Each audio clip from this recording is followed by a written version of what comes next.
आणि वारकरी धर्माची संस्थापना करणारे संत नामदेव महाराज. आम्हा वेद शब्दांची रत्ने शब्दांची शस्त्रे व्यक्त करू, शब्दाची अनुजा जीवाचे जीवन शब्द वाटून जन होका. तुका म्हणे पहा शब्दाचे हा देव, शब्दाची गौरव पूजा करू.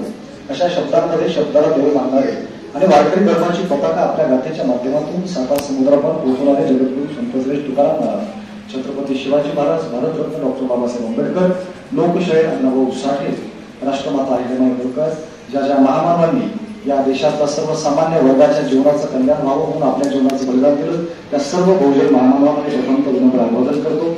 सन्माननीय विचारपीठावर विराजमान असणारे आजच्या कार्यक्रमाचे अध्यक्ष, सर्वांचे लाडके आमदार आदरणीय विक्रमजी काळे साहेब, त्याबरोबरच आजच्या मुख्य आयोजक आणि उद्घाटक असणाऱ्या प्रसिद्ध साहित्यिक आणि प्राचार्य पद्माताई जाधव, त्याबरोबरच प्रमुख अतिथी म्हणून उपस्थित असणारे नरेशजी शेळके सर, संस्थेचे विश्वस्त असणारे अशोकजी लांडगे सर, प्रमुख अतिथी असणारे अरविंदजी उरकुरे सर, त्याबरोबरच ज्यांचं अत्यंत दोहादार असं भाषण झालं असे महाराष्ट्रातील ख्यातनाम वक्ते आणि व्याख्याते आदरणीय अखिल पठाण सर आणि इथे जमलेल्या माझ्या तमाम भावांनो आणि बहिणींनो, सर्वप्रथम ज्यांच्या कविता संग्रहाचं प्रकाशन झालं त्यांचं एकदा मनपूर्वक अभिनंदन करतो आणि एकदा जोरदार टाळ्या वाजवून त्यांचं कौतुक करा असं आवाहनही करतो. खरं तर ज्यावेळेस मराठीची श्रीराम या कार्यक्रमासाठी मला अखिल पठाण सरांचा सुमारे 1-1.5 महिन्यापूर्वी फोन आला होता, तेव्हा मी त्यांना ती तारीख दिली होती. परंतु आमचं काय मिसकम्युनिकेशन झालं मला माहित नाही. मी 6 तारीख लिहून ठेवली आणि 7 तारखेचा माझा एक दुसरा नियोजित कार्यक्रम होता. परंतु तिथून येणं होते की नाही असं वाटत असताना अगदी योग्य वेळेमध्ये पोहोचलो. परंतु जर थोडासा उशीर झाला असेल तर मी आयोजकांची दिलगिरी व्यक्त करतो. परंतु या इतक्या सर्वांत सुंदर कार्यक्रमाला मला आमंत्रित केलं त्याबद्दल मी आयोजकांचे अंतःकरणपूर्वक आभार मानतो. विशेषतः मराठी भाषा जगवण्यासाठी आपण सर्वजण प्रयत्न करत आहात. खरं तर आपण महाराष्ट्रातले मराठी बोलणारे माणसं आहोत आणि ज्यावेळेस आपण एखाद्या भाषेला आपल्या मातृभाषेला जगवणं हा शब्द वापरतो तेव्हा खरं तर कुठेतरी अंतःकरणामध्ये दुःख झालं पाहिजे, वाईट वाटलं पाहिजे. याचं कारण जगवणं त्याला जातं जे मरायला लागलेलं आहे. लक्षात घ्या, जगवणं त्याला जातं जे मरायला लागलेलं आहे याचा आपण विचार केला पाहिजे. मराठी भाषा जगवण्यासाठी जर आपल्याला या देशामध्ये एक विशिष्ट प्रकारचं आंदोलन करावं लागत असेल तर ही भाषा ही संतांची भाषा आहे, ती कधीही मारणार नाही हे पहिल्यांदा लक्षात ठेवा. भारतरत्न डॉक्टर बाबासाहेब आंबेडकरांचं संत साहित्याबद्दलचं एक मत आहे. आता बऱ्याच लोकांना असं वाटतं की बाबासाहेब आंबेडकर आणि संत साहित्य, तुम्हाला माहितीसाठी सांगतो, बाबासाहेब आंबेडकरांनी एवढा संतांवर अभ्यास केलेला त्या काळामध्ये एकही व्यक्ती नव्हता इतकं बाबासाहेब आंबेडकरांनी त्या काळामध्ये संतांवर अभ्यास केला होता, ज्ञान संपादन केलं होतं. ज्यावेळेस त्यांना प्रश्न विचारला की मराठी भाषेचं भवितव्य काय, त्यावेळेस बाबासाहेब आंबेडकरांनी जे उत्तर दिलं ते उत्तर आपण लक्षात ठेवलं पाहिजे. बाबासाहेब आंबेडकर म्हणतात की जोपर्यंत या देशामध्ये ज्ञानेश्वरांची ज्ञानेश्वरी आणि जगद्गुरू तुकारामांचा गाथा शिल्लक आहे तोपर्यंत सूर्यचंद्र असेपर्यंत मराठी भाषा मरणार नाही, हे बाबासाहेब आंबेडकरांचं मत आहे लक्षात. आणि त्या भाषेचे आपण पाहिजे आहोत याचा अभिमान आणि आनंद आपल्याला वाटला पाहिजे. आज भाषा म्हटलं की जाती धर्मामध्ये सुद्धा प्रांतामध्ये भाषा विभाजन झालेली आहे, हे दुर्दैव आहे. आज लक्षात घ्या, छत्रपती शिवाजी महाराजांच्या नावाचा आपण गजर केला. आता अखिल पठाण सरांचं जर नाव तुम्हाला सांगितलं असतं, भाषण अगोदर ऐकलं असतं तर कुणीही म्हटलं नसतं की हा भाषण करणारा माणूस मुसलमान आहे किंवा मुस्लिम धर्माचा आहे. बरोबर, धर्मावरून भाषेवरून माणसामध्ये भेद करण्याची वृत्ती आपल्या देशामध्ये जर निर्माण होत असेल तर निश्चितपणे शोकांतिक आहे.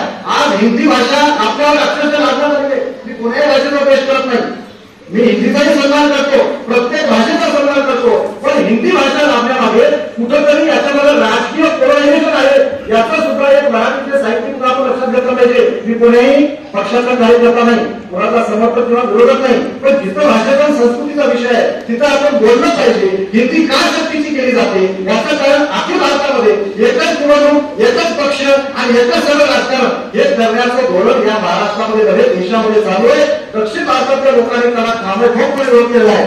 आजही लोकांना विचारा राष्ट्रभाषा कोणती, हिंदी म्हणून सांगतात. हिंदीला राष्ट्रभाषा नाही. मी अत्यंत प्रयत्न सांगतो, हिंदी राष्ट्रभाषा नाही. हिंदीला लादण्याचा प्रयत्न करण्यात आलेला आहे. परंतु याचा अर्थ मग हिंदीचा द्वेष करायचा का, हिंदी भाषा बोलणाऱ्यांचा द्वेष करायचा अजिबात करायचा नाही. परंतु भाषेच्या माध्यमातून जर या देशामध्ये वेगळ्या पद्धतीचं राजकारण होत असेल तर मराठी माणूस म्हणून त्याला विरोध करणं हे आपलं अत्यंत प्रामाणिक कर्तव्य आहे. दुसरा अत्यंत महत्वाचा मुद्दा, इथं आता 22 पुस्तकांचं प्रकाशन झालं, त्यांचं माझं म्हणजे स्वागतच आहे. परंतु माझा सवाल असा आहे की केवळ कविता संग्रहामध्ये साहित्य आहे, फक्त कविता संग्रहामध्ये साहित्य का, याच्यामध्ये एखादा व्यक्तिचित्र आपण प्रकाशित केलं नाही, कुणी एखादा प्रवास करून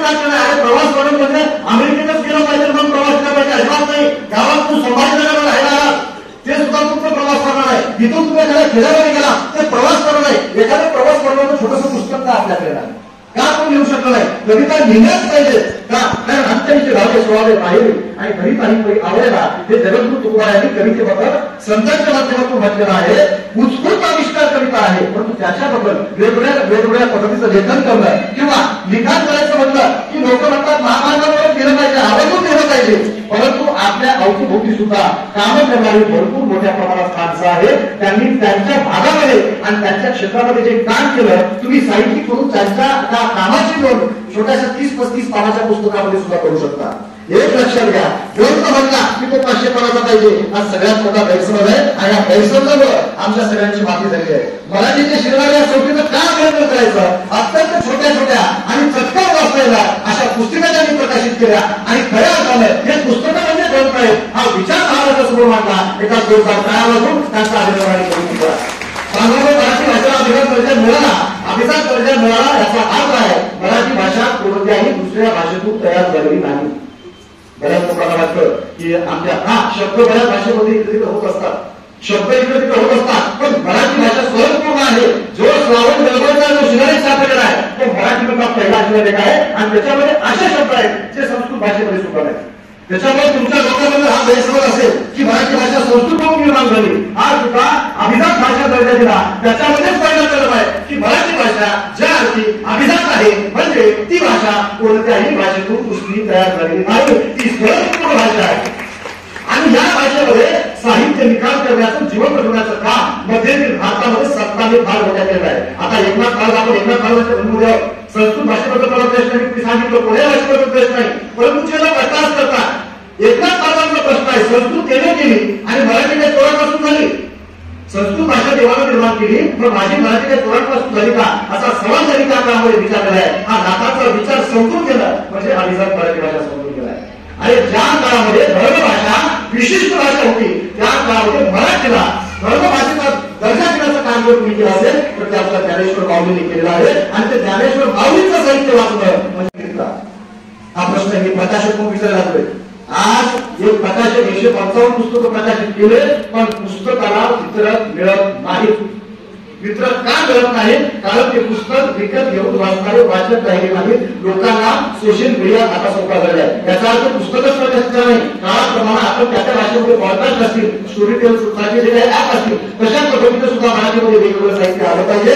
बरंच बोलण्यासारखं जास्त काही तुम्हाला बोलणार नाही, पण आपण सर्वांनी छातीवर हात ठेवून सांगावा आपल्या सगळ्यांचे, माझ्या सगळ्यांचे मित्र मराठी शाळेमध्ये शिकत नाही. आपली मराठी काहीसाठी मराठी भाषेमध्ये शिकणारे सुद्धा आहेत. ज्या भाषेवर राजकारण मराठीमध्ये केलं जातं, मराठी भाषेवर राजकारण केलं जातं त्या राजकारणाची लेकरं सुद्धा आंतरराष्ट्रीय अशा इंग्रजी शाळेमध्ये आहेत. आणि दुर्दैवानं मराठी भाषा महाराष्ट्रामध्ये अनिवार्य आहे. महाराष्ट्राच्या किती आंतरराष्ट्रीय शाळेमध्ये मराठी भाषा शिकवली जाते याचा विचार व्हावा. हे चिंतन करण्याचा कार्यक्रम आहे. मला वाटतं की तुम्ही माझं कौतुक करावं, मी तुमचं कौतुक करावं, आपण सगळे घरी निघून जावं असा हा कार्यक्रम नाही. भाषा जगायची असेल, वाढवायची असेल, भाषेमध्ये बोलणारी माणसं तयार झाली पाहिजे. मी कीर्तनासाठी गावात जातो, गेल्यानंतर एखादा आजोबा भेटला, नातवाची ओळख करून तर अभिमानाने काय सांगतो माहिती का? हे म्हणजे हे आमचा नातवाला याला अजिबात मराठी येत नाही, समोर इंग्रजी आणि हिंदीत बोलते, अभिमानाची गोष्ट आहे का? याचा विचार केला पाहिजे. बोलण्यासारखं भरपूर आहे. विमान तेव्हा आहे का वेळ बघा झाला आता मी साहेब बऱ्याच बसलेला आहे. खरं तर मला वाटतं की साहेब पहिल्यांदा उद्घाटन करते शिकून जातील असं वाटलं होतं, परंतु मी पहिल्या माझ्या कार्यक्रमामध्ये बघितलं की उद्घाटनापासून अध्यक्ष भाषणावर साहेब बसले त्यांचा आभार मानतो. भाषा जगायची असेल तर भाषा वापरामध्ये आली पाहिजे, भाषा व्यवसायामध्ये आली पाहिजे, ती भाषा व्यवसायामध्ये यावी असा आव्हान मी तुम्हाला करतो. आणि मराठी भाषेची शिकणाऱ्या या संस्थेच्या माध्यमातून मराठी भाषा साता सुंदरता मिळवून जाण्याचं कार्य सुद्धा आपल्या हातून करावं असं आव्हान करतो आणि मानतो. धन्यवाद.